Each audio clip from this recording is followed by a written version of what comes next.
First of all, we have to understand that the Torah is not a history book that's coming and telling me historical events. The Torah is coming to teach me things for me to behave and act in this world. So we said before, you can rebel against Hashem, one way or another. And don't think that the ones who are secular are the ones who are rebelling against Hashem. Even a person who prays 3 times a day in a very refined way can rebel against Hashem. So, we have to understand that we cannot go against Hashem, and we cannot in any type of a way put me in front of Hashem. In any type of a way, and even me having too much of pride or a bigger ego, that's also putting myself in front of Hashem. And Hashem doesn't like that. Hashem says, I am God. I want you to sanctify my name. I want you to greaten my name. I want you to go and tell the whole world that I exist, not to put me aside. Not that Hashem has an issue with ego. Rather, they say, I am God, and you have to make sure that you're showing that. But one thing that at least that's what I was most affected from this little small teaching is that how many times you heard from me that one should not live his life in a lie. That lying is one of the worst sins one can do. Not because of how it's affecting me, because a lie will always be revealed at some point. And you know, when it's revealed, it's the most embarrassing moment. When you pretended something, and then it's found out that it's not the right thing. Now there are 2 ways of looking at it. More like 50 ways of looking at it. But one way of looking at it is that a lot of people lie for whatever reason. You know, just the other day we talked about how people are lying about different things. You know, we're not going to mention names, but a lot of people, when it comes to dating, they lie about different information. Their age, their background, how many degrees they have, how much money they have, whatever it is. Why are you lying? Why would you even lie going to a matchmaker or going to someone and say, I'm 39. No, you're not. You're 42. Why would you lie? Well, don't you think that at some point, you'll get married, B'ezrat Hashem, and the husband or the wife will bump into your passport and be like, oh, so you were born in 68, huh? Doesn't work out with my math. So, that's what, I was once a very big liar. Everything was me with a lie. But you know what kind of stopped it? Then I started getting caught all the time. It's more embarrassing to get caught when you lie. Now you look like a complete fool. So you can take it in. First of all, the simple lesson one should take from that is don't lie. First of all, it's a sin. Second of all, it's really a lie? It's really rebelling against Hashem. It's basically saying to Hashem, in other words, I am not happy with what you decided to be the reality, so I have to make up a new reality. Hashem says, but that's not the truth. This is the truth. Why are you distorting the truth? But besides that it's a sin, besides that you are going against Hashem, don't you know that one day the lie will be revealed? Are you that ignorant that you don't think it's going to be revealed? And if it's not going to be revealed in this world, don't you think it's going to be revealed in the world above? You think it's somehow going to be erased from the database? So even if you were able to pull it through and fool the world 60 years in this world, 80 years, in the world above, everybody will know. There's posters in the Olam Haba of every word that you said. Don't you think that at some point the lie will come up to the surface? I mean, just to understand the ignorance of a liar.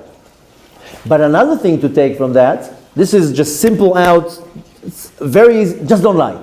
Live a life of truth, because the lie will always come up. I told you that when I became observant, 3 years, I wasn't even observant, I didn't even wear a yarmulke. I used to put tefillin in the morning, that was my thing. I used to put tefillin in the morning, and I wouldn't eat meat and dairy. That's how I became observant. And the first when I started. The first 3 years was not even to do a mitzvah. The first 3 years was just to refine myself. I was like, how can I become observant if I still lie and I cheat and I slander and I curse? And the first thing that I had my focus on is to get rid of all the bad habits that I had. I quit smoking. I quit everything that was a bad habit. Then the next thing that was the biggest challenge in the beginning, every word that came out of my mouth was a curse. Literally, my speech was disgusting. So I had to start controlling my speech. But then came the big one, that I was like, okay, you can't serve Hashem if all day long you lie. And it took me a long time to really work on stop lying. For yourself, not for other people. And I found that, we lie all day long lie with these little lies that are irrelevant. But there's a bigger lie. This is another thing what we want to take from this message. Paro pretended he's something he's not. And that's the problem with most people. They pretend there's something they're not. And that's living a lie. That's what we talked about Tuesday. Why you want to live a life of a lie? Now most people pretend there's something they're not. Why are you pretending? Just be who you are. How many times I see people, they dress a certain way because that's how the whole group is dressed. But it's not you. It's not you. Why are you trying to be somebody you're not? And you know what happens when you're trying to be somebody you're not? You become miserable. You're miserable. On Friday, I don't know if you noticed here, there were two men that came here. They slept here in one of the rooms. One of them was dressed totally in white. And it was a very special thing to see him all in white. Anyways, we were talking at the end of the Shabbat. And I met him many, many years ago in a yeshiva that belonged to Chabad. And he was black hat, black suit, the whole Chabad gear. And here he's dressed all in white, with a smile on his face. And he told me, I didn't belong there. I mean, I don't have anything against anybody, but I just didn't belong there. It wasn't me, the black suit, the whole thing. And it took me years to be me. And now that's me. I'm Sfaradi. I want to be dressed in white. I'm not that. I'm not saying something wrong with that. I'm not hating anybody. I'm not going against it. But it's not me. And I was pretending to be something I'm not. And I was miserable. I wasn't happy. And most people, and this is one example out of many. It just happened this Shabbat. So it's just clear and fresh in my mind. But most people are trying to be something they're not. Just be who you are. Just be who you are. You want to be a jokester, then you be a jokester. In Kedusha, of course, not in a not nice way. But don't pretend you're something you're not, because you're going to end up being miserable. And here we see that Paro, he had an agenda. He was pretending he's something he's not. And it blew up in his face. So at the end of the day, you lie, you manipulate, you distort things. It ends up, the truth is, you can't argue with the truth. It might take a year, maybe 5 years, maybe 10 years. The truth will always come out. You can't hide from the truth. You have to be a complete fool, complete ignorant to think that the truth, that you can bury the truth in the ground and the lie is going to be the reality. It's never going to work. But more than that, I find it with most people, and I know a lot of people look, no, I'm not pretending. You have to really question yourself. Am I really pretending to be something I'm not? Maybe I am pretending to be something I'm not. Why do you pretend? Because I want to be in this group. And I want to feel comfortable when I'm sitting with this group of people. And I don't want to look different. I don't want to be dressed different. I don't want to act different. But then I'm not myself, and then I'm end up being miserable. So you have to also ask yourself, not to lie to another person, that's one thing, but are you lying to yourself? Are you living a life that you are who you are? I want to be who I am. I'm going to dress how I want to dress. I'm going to talk how I want to talk. Of course, in the guidelines of the Torah. I'm not talking now to start distorting the Torah. But in the world of the Torah, you have to be who you are. You can't be a sheep. Sheep are just, sorry to tell you what I'm about to tell you, but sheep, when they're going to herd, then you know what's in front of you? The tuchus of the other sheep. So that's how it works when you're going like that. So it's not good to be in a herd. Now some people, that's good for them. They want to be in a group, they want to dress all alike, they want to talk the same thing, same movements with the hands. It's good for you. That's who you are. Oh, sabab, I enjoy that. But most people, when they're grouped and when they're defined, then they're miserable. And this is one example out of many. I'm just now stuck on the group thing. But nevertheless, you have to constantly ask yourself, am I really who I am? One thing that I see that it's the worst thing, and I see it with people who become observant, whether they are Jews that became observant or non-Jews that became Jews and observant, they lose themselves. And they become miserable. You know how many times I saw with my own eyes, how many hundreds, if not thousands of people that become Baal Tshuva, and they lose themselves because where they go, no, you can't do this, it's not Sanua. Oh, yeah, but that's what I like doing. How many musicians I know that stop playing their music? How many athletes stop doing their sport? How many people they stop doing what they like because they were told it's not the path of the Torah? The point to take from that is that I see, there's many points to take, but where we left off, I see so many people who become closer to the Torah and they get the wrong guidance and they lose themselves. And they don't do what they want. And they don't do what they're passionate about. And if Hashem made you an artist, that you have to be an artist, observant artist. And if Hashem made you a musician, that you have to play your instrument in Kedusha, in holiness. And whatever Hashem gave you as a talent, you cannot cut it and say, that's the old me. It doesn't work. It will never work. You cannot cut off your past. You cannot change who you are. I have a very good friend. He was on the Olympic team for the Australian team for wrestling. He was a world-class wrestler. He was like twice my width. You know, was this huge guy. Anyways, he became observant. And the time when he decided to really take the leap, how they say, there was the Olympics, and he was scheduled to fight on a Friday night. And he says, I can't fight on Friday night. I told him, what do you think? This is some neighborhood tournament? This is the Olympics. This is when you're fighting, on Friday night.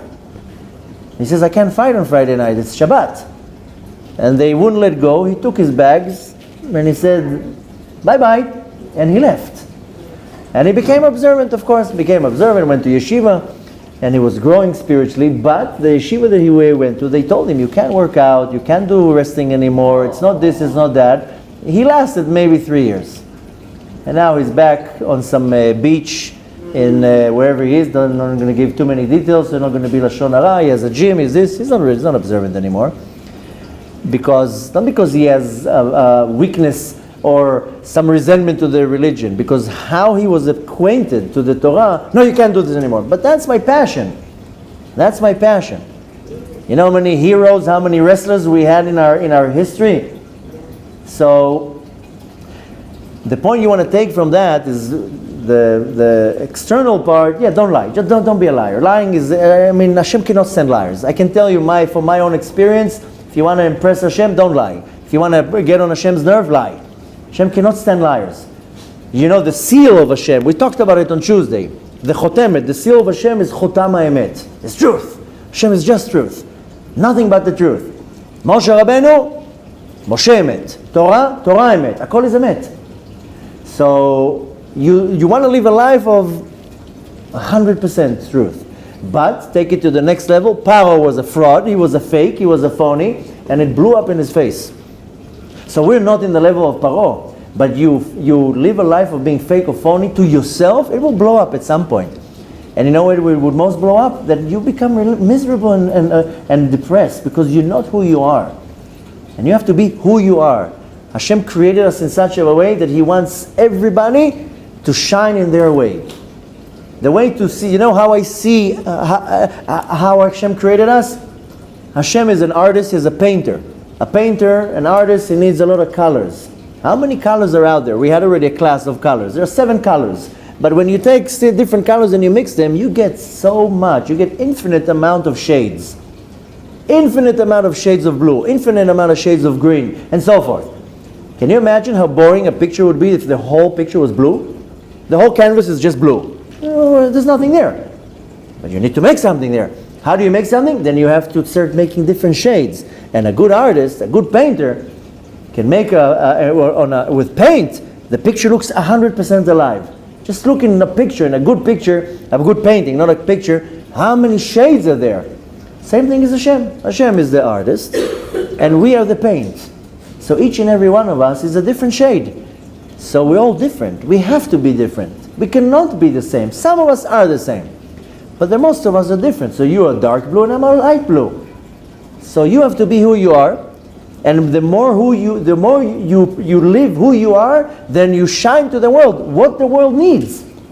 The world doesn't need a fake me, another sheep, another robot. The world doesn't need that. The world needs me. And a lot of times, whether it's my wife or other people tell me, don't do this or don't do that. That's me. That's how I am. Somebody told me not to go, you're supposed to be serious in your classes. Why are you telling jokes? Why are you making noises, faces? I told him, that's me. What do you want me to be? And then Moshe said, it's not me.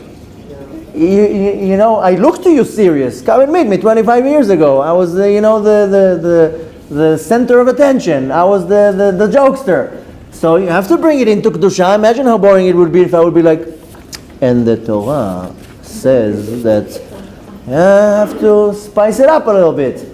So you can't be who you're not. And many times that people tell me, it's not appropriate, you can't do this. It's not appropriate, you have to do this and that. But that's who I am. What, I want to lie to myself? I don't want to lie to you, and I don't want to lie to myself. And I feel like doing a goofy face, I'll do a goofy face. It makes you laugh, good. It doesn't make you laugh. So listen, I'm not running a popularity test. Not everybody has to like me. The point you want to take from that is not to focus necessarily on the fact that Paro had an accident.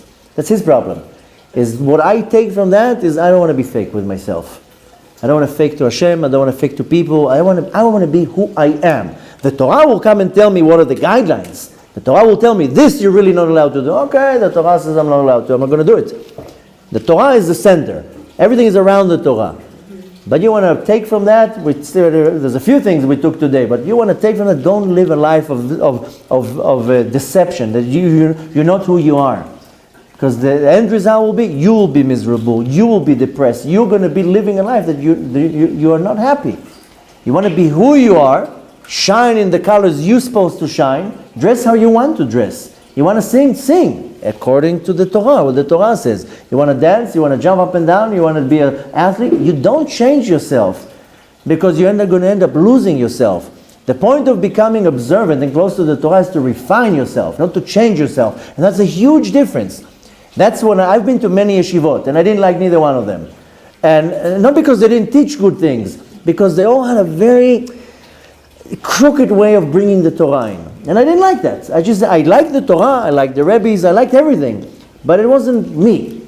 Because I saw not only in the yeshivot that I went to, in many other yeshivot, the Torah is kind of like boxed in a way. No, the Torah is much more dynamic and loose than what you think. The Torah is not always, the same thing. And I see how people, they're looking at the Torah, oh my God, so I can't do this anymore, I can't do this anymore, I can't do this anymore. No, I don't like that. So what you want to take from that is you have to get close to the Torah. There's no question here. But the Torah is here to refine you, not to change you. If you see that you're starting to change, then that's not good. If you see that you start refining yourself, then you know that you are going on the right path.